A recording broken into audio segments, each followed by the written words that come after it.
Hey there, it's Bobi, aka Paginator, and we're here with book reviews today.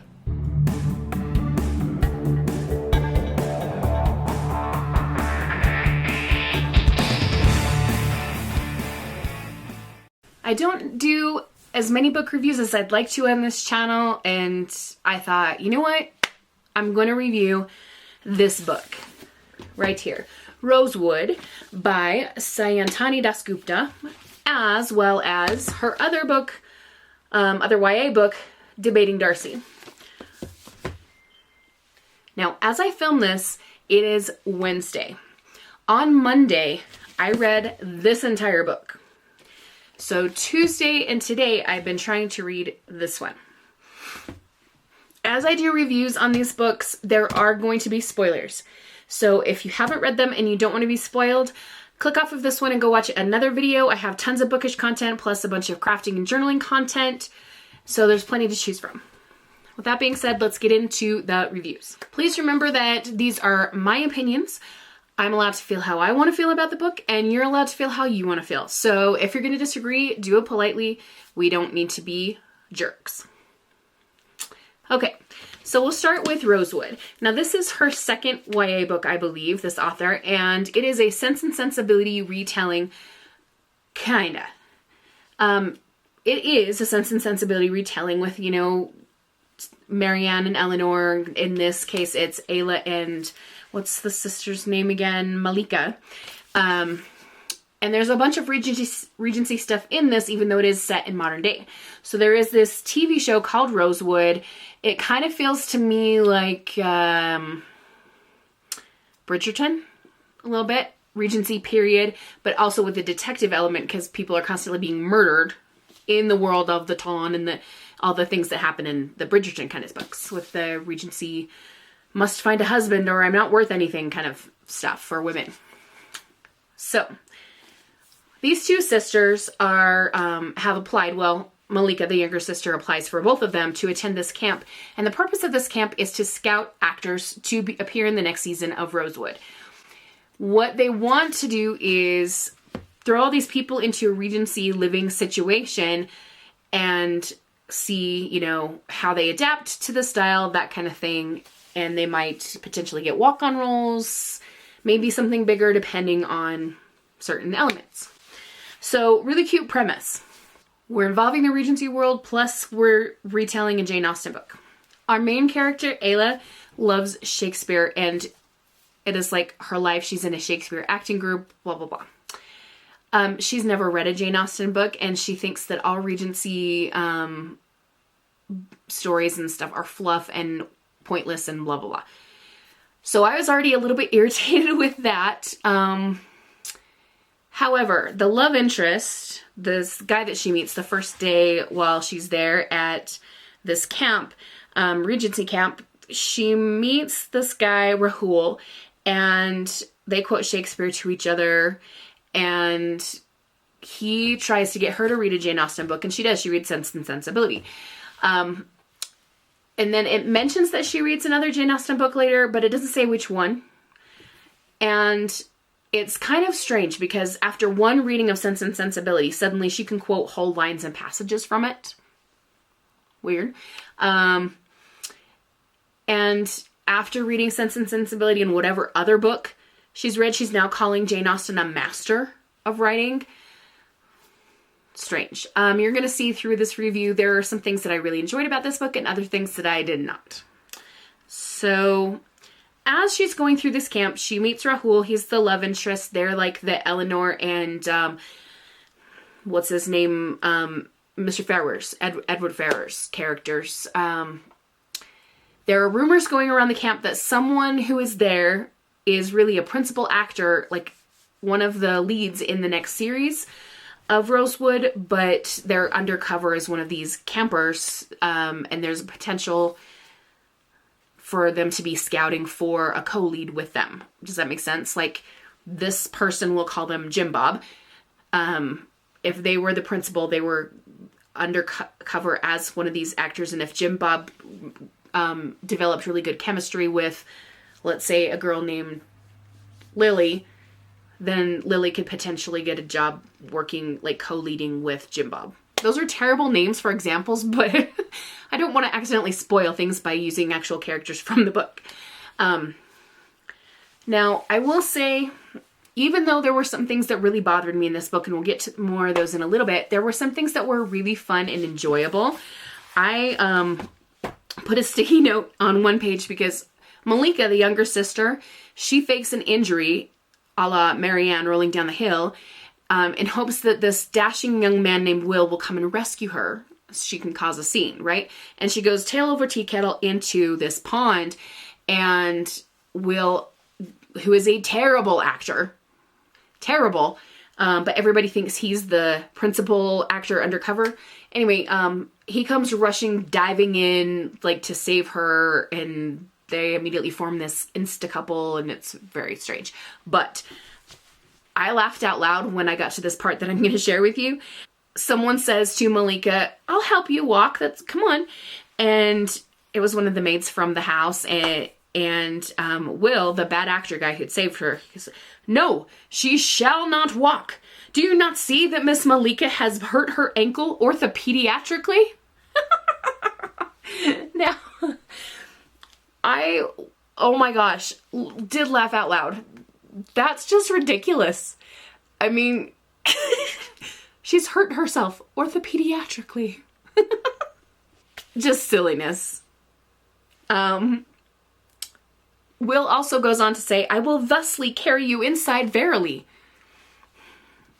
He clearly didn't understand the assignment. Thusly and verily are not Regency or appropriate words, especially for people of this age, the age range that they're in.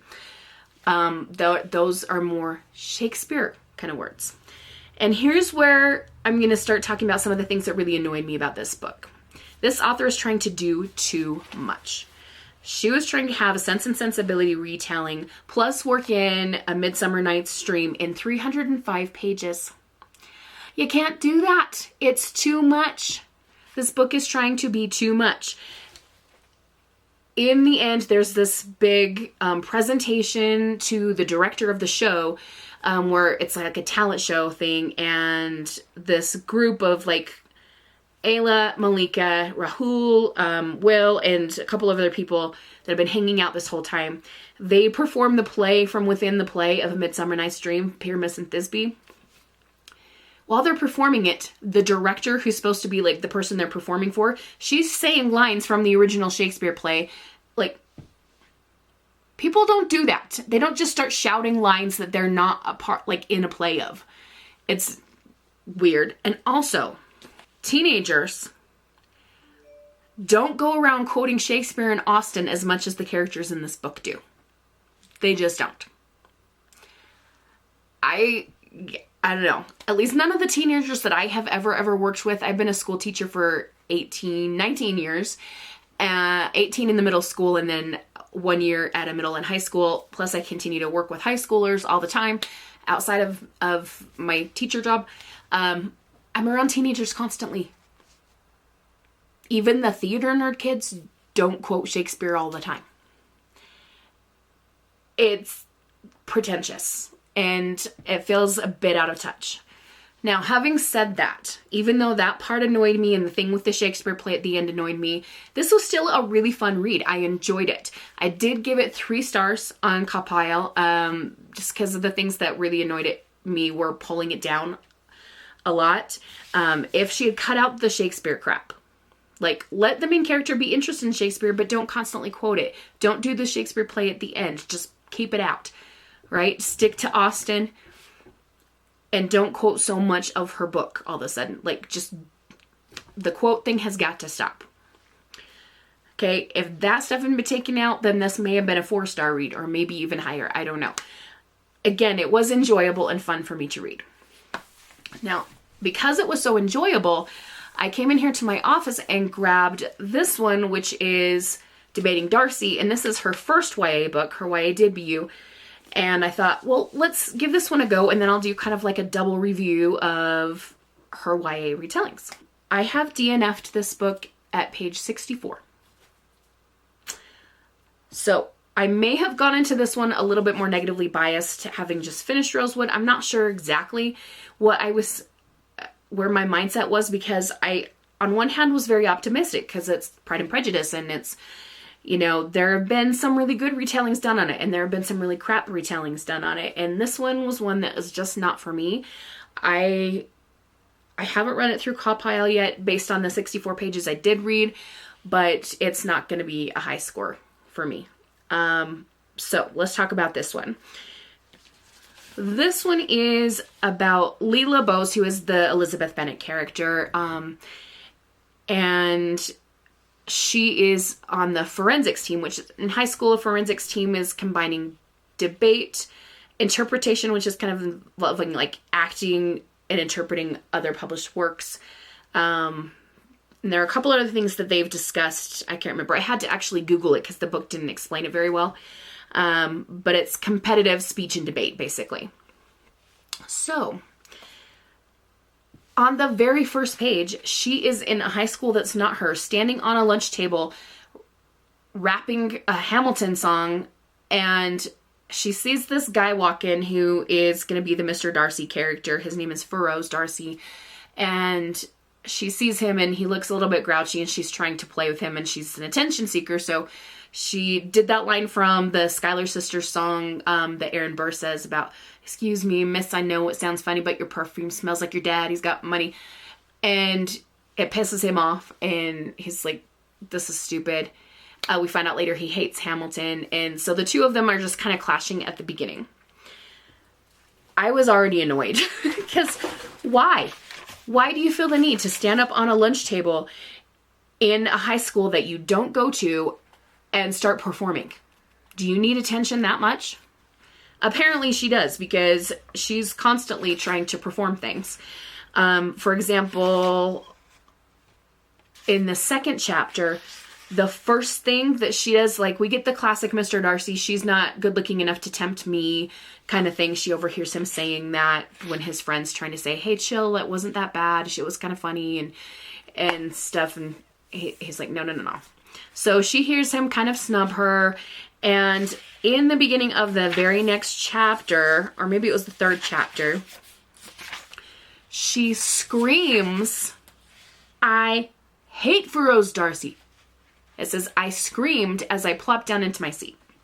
Immediately that gives me overdramatic middle school girl. Why do you need to scream? Okay, so that kind of stuff, I just don't like the character, right? That's not Elizabeth Bennet. Let's come back to the relatability in the syntax, the sentence structure. Again, this is not how teenagers speak. I started writing in this book because there were so many crap things here. I quite detested him. If you're an overdramatic theater kid, maybe you would use the word detested. Not super likely. There's a lot of instances here where they're trying to build in Austen quotes, but the kids say them like they're spoken in Austen. And teenagers don't talk like Jane Austen. They just don't. For example, here there's a character named Tommy who says, "I give you leave to like him, you've liked many a stupider fellow." That's a direct quote from Sense and Sensibility. Teenagers don't talk like that. They don't say, "I give you leave," or they don't even really use the word fellow all that much. Like, I've never heard my students say the word fellow. So that was just really annoying to me. I mean, I don't know. Maybe it's just that I spend my life around teenagers and I'm like, yeah, this isn't how they talk. They have ridiculous coaches for this little debate, whatever forensics team they're on, Mr. and Mrs. Bennet. And again, there is no effort by the author to modernize her. Mrs. Bennet in this time wouldn't say, "Have a care for my poor nerves. Have some mercy on my nerves." She wouldn't say that. She would probably say something like, "I can't even with you guys right now," or like, "Back the heck off. Boundaries, please." You can't take the word choice and that kind of stuff from Austen's time and place it on modern characters. It doesn't work. Let me say something that I did like. So the Jane character in the original Pride and Prejudice, that's Lizzie's older sister, and they're like the best of friends. In this one, Jane is now Jay, who is also part of the forensics team, and he is a young gay man, and he is kind of vibing with Charles Bingley. I like that. I think that's a cool way to bring in some LGBT plus representation. I like that part. Collins, also I like what they did with him here, because Mr. Collins in the book is very stuffy and fastidious and blah, blah, blah. So he is the Forensics Club vice president who has memorized the entire handbook, you know, because that's a thing that he would do. What he wouldn't do is, again, speak in old-fashioned terms. He just has some ridiculous statements, which is quite against league rules, he says. Quite against. I don't know if I'm making my point with the dialogue, Austen time versus modern, but it really drove me nuts. Here's another one that wasn't dialogue. It was just our main character trying to, like, it's like internal monologue, thinking things through. But I had kept that a secret. One of those fragile, yearning wishes it was better not to speak out loud, lest it never come true. Lest?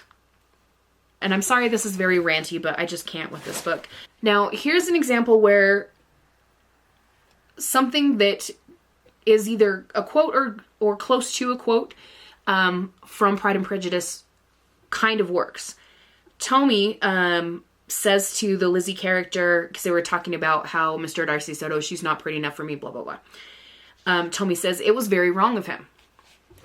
And I don't remember if that's exactly what Elizabeth says in the book, or whoever it is that says that, maybe Charlotte, can't remember. If it's close to, if not exact, but that still works because people still say things like, that was really wrong, or that was very wrong. That makes sense. So it's not that every piece of dialogue that borrows from the original is bad. It's just, when it's bad, it's ghastly. There was another one where Jay, the best friend, the Jane character, says, but will you indulge me in this, my dearest bosom friend? And they made a point of making sure that he pronounced bosom as bosom. The only reference that I can think of that comes from is the movie Austenland, which is a brilliantly done Regency era kind of in the modern world book. And we have movie, and we have a character who's a total ham, messes up British accent constantly, and she says something like, my bosom sister. But what other point would there be? And there were some things in the first book that was stealing from Austenland as well. Like one of the characters, they're not supposed to have phones at this camp, and one of the characters' phone was discovered, and the rich kid sweeps in and says, oh no, that was my phone, and everything's forgiven. That happens in Austenland too. I'm starting to wonder if this author just watched watched Austenland and the movie versions of the books instead of reading the books. That's a terrible thing to say, but oh my gosh. I was so disappointed in these books. So I want to explain the point at which I DNF'd this one, and then we will move onward and wrap this up, because I'm sure you're tired of hearing me complain. So, the kids are having a conversation. Darcy has a really poor interpretation of a quote that's not even from a book. It's from Jane Austen herself, where she says, after all, there's no enjoyment as reading, such as reading. And he was saying, oh, we were talking about the benefits of reading. No, what he says is, we're talking about the benefits of expanding our minds through extensive reading. After all, there is no enjoyment like it.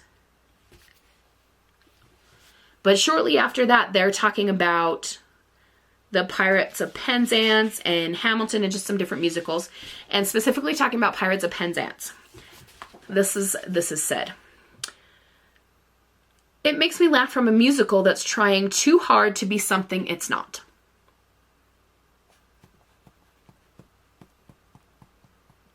Isn't that what this book is trying to do? This is not an Austen retelling. I feel like this is a corruption of Austen's work, and it says, there's a blurb on this one by Samira Ahmed, who wrote Internment, and she said, Jane Austen would be proud. I have to disagree. I don't think Jane Austen would be proud. I think she would be sad that more work wasn't done on this book, because it has potential. Both of these have potential. And again, this one was super fun and enjoyable, even despite its flaws. This one, I just couldn't take it anymore, and I have to stop. So, sorry for the ranty review. I apologize, but sometimes you just have to vent your thoughts, and you guys are my book peeps, so Thanks for watching. Anyway, let's call it quits to this ranting review. If you've read these books and you've loved them, I'm really glad, because I'm glad that somebody loved them. It's just not me. In the meantime, have a wonderful, magical, and bookish day. Happy reading. Adios.